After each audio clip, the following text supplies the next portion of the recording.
మత్స్యకార భరోసా విడుదల చేయడం జరిగింది నెల్లూరు జిల్లాలో. కానీ విశాఖపట్నంలోని సుమారు 8,000 మంది మత్స్య కార్మికులకు మత్స్యకార భరోసా నేటికి 3 రోజులు అవుతున్నా సరే అందలేదు. మరి మత్స్యకారులు అందరూ కూడా ఇప్పటికే చాలా అప్పుల్లో ఉన్నారు.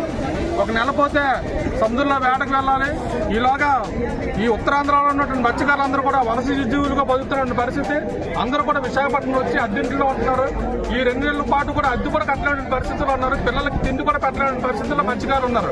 ఇటువంటి పరిస్థితుల్లో రాష్ట్ర ప్రభుత్వము మత్స్యకారులకు ఇవ్వాల్సినటువంటి భరోసాను ఇంతవరకు విడుదల చేయకపోవడం వల్ల ఈ రోజు మత్స్యకారులందరూ చాలా బాధపడుతూ జేడీ ఆఫీస్కి రావడము, మా తాలూకా సమస్యను ప్రభుత్వం దృష్టికి తీసుకెళ్ళడానికి ఇక్కడికి రావడం జరిగింది. కానీ ఇక్కడ ఏంటంటే మాకు అనుకున్న విధంగా ఎటువంటి సమాధానం కూడా ప్రభుత్వం కూడా దీనిపైన సానుకూలంగా స్పందించి మాకు మత్స్యకార భరోసాని వీళ్ళని తొందరగా విడుదల చేయాలని చెప్పి ప్రభుత్వాన్ని డిమాండ్ చేస్తాం.